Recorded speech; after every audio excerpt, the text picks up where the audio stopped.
It's been a long day in the kitchen, plenty of videos coming up. This video, British Indian restaurant style chicken pathia.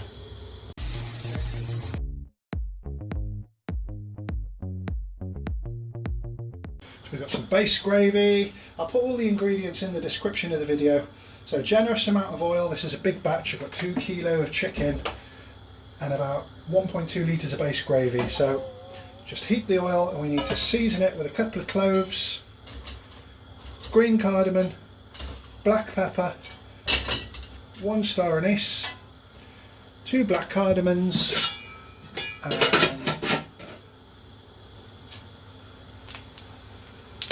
cumin seed, and a little stick of cassia, or in other words, whole garam masala. Simmering away on a medium heat for about 1.5 minutes. It smells amazing in here. Next we're going to add 1 kilo of thinly sliced onion and salt to taste. We're going to saute those onions on a medium-high flame until they're almost starting to brown. Onions are starting to brown. We're going to add 2 kilo of chicken breast diced, straight from the butcher's.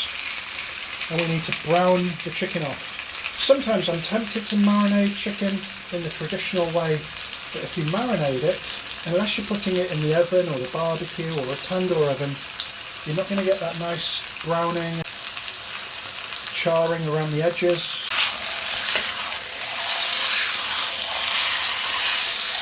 Just need to cook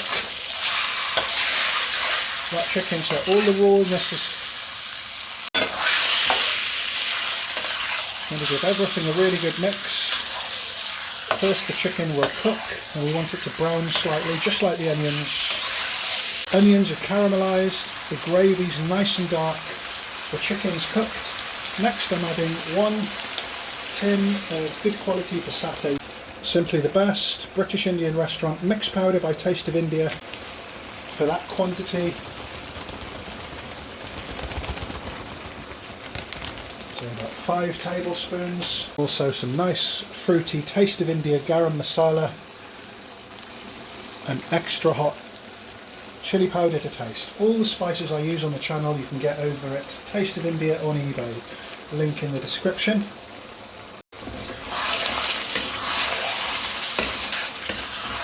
Everything's well mixed. To give you an idea of timing, approximately half an hour so far, so nice and low and slow to get the best out of the ingredients. Next we'll add some base gravy, just enough to loosen up the mix at the moment. It's preheated. I'll put my base gravy in the comments section of the video. So as that simmers away, we've got some brown sugar here. For that quantity I'm using about 1.5 tablespoons.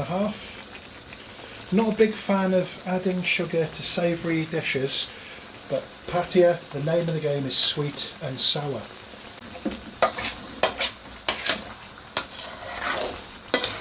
Thickening up nicely.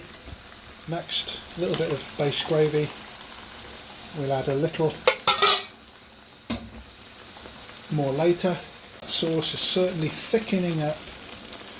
I'm adding a really good handful or 2 of freshly chopped coriander. So I'm pleased with the aromas and the look of the curry. Let's just add the last bit of base gravy. What we're going to do, as I mentioned earlier, we've got the sugar and we need some lime now. So I bought this little contraption in Brazil for 80p. It really does a good job of squeezing all the juice out of the limes, and I'm literally adding 2 whole limes, and we want it to come to a ferocious heat once again. So just turn the heat off, allow your curry to rest before serving. So here's one of many. We've got at least 10 portions there, which is great. So thank you very much for watching. Do cook the video, it's absolutely tasty. Feel free to like, share and subscribe.